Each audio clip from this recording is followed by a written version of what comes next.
In January 2026, researchers calculating the systemic stability of the global order arrived at a highly specific risk, a 5.8% probability of a global kinetic exchange within the calendar year.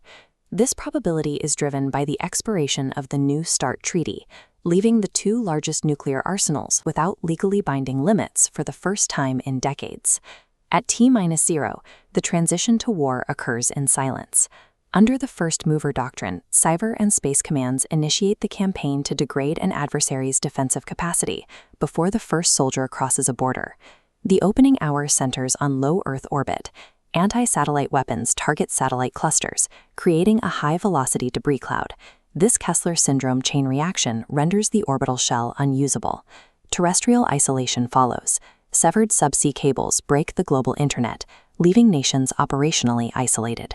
This phase is designed to collapse the distance between peace and total war in minutes, achieving absolute operational blindness before a conventional shot is fired. Between Day 1 and Day 3, the military blackout triggers a total civilian systemic freeze. The loss of digital infrastructure causes a cascading failure across every essential service. Financial markets halt immediately. Electronic banking systems fail. Without satellite synchronization, air traffic control goes blind, grounding all commercial aviation.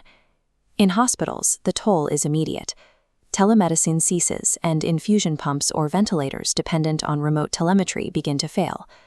Logistics failures mean pharmacies cannot verify prescriptions or track medical supplies, resulting in mass mortality from broken supply chains.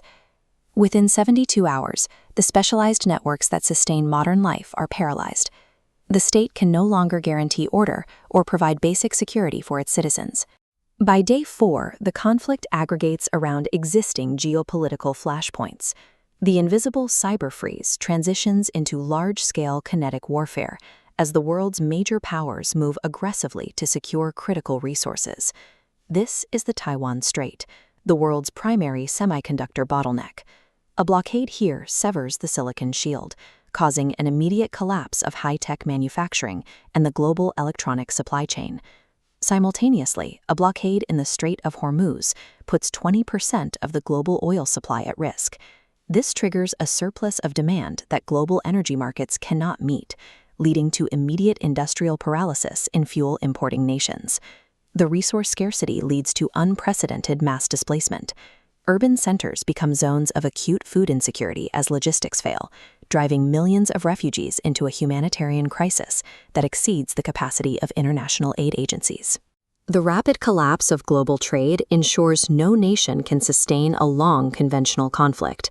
Leaders face an escalation ladder where tactical nuclear use becomes a desperate strategic option to break the deadlock. In the first month, the three-body problem between the US, Russia, and China reaches its peak. A move towards security by one power creates an exponential increase in insecurity for the other two. Hypersonic missiles have reduced decision times to under 6 minutes.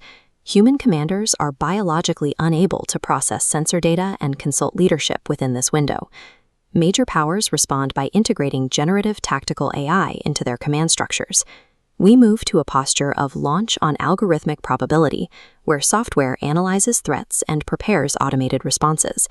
Simulations show these AI models lack a moral threshold for nuclear use. They treat tactical warheads as strategic options to be used when conventional probabilities of success drop below a certain percentage. The trigger event is a server-side error. An AI model misidentifies harmless atmospheric interference as an incoming strike and assigns a 98% probability of an attack, forcing an automated retaliation. A software hallucination initiates the tripolar exchange. World War III begins not with a declaration of intent, but with an uncorrected error in a command and control server. After the initial exchange, the focus shifts upward. Massive firestorms in urban centers lift millions of tons of black carbon soot into the stratosphere. This chart shows the atmospheric reckoning. 150 teragrams of soot block incoming sunlight, dropping global temperatures 5 degrees into ice age conditions. The agricultural impact follows this curve. Nuclear winter halts crop production in global breadbaskets. Caloric availability drops 90% as northern growing seasons disappear. 5 billion people die from starvation in the years following the conflict. This famine death toll dwarfs the number of people killed directly by the heat and blast of the weapons. A nuclear detonation is a localized disaster, but the resulting soot reaches every part of the atmosphere. The survivors of the blast remain vulnerable to the planetary collapse that follows. 5 years into the timeline, the global order has undergone a pronounced loss of socio-political complexity. Centralized governments have largely vanished, replaced by local, smaller units of survival. This is catabolic collapse, a sequence of decline where the state can no longer maintain its infrastructure.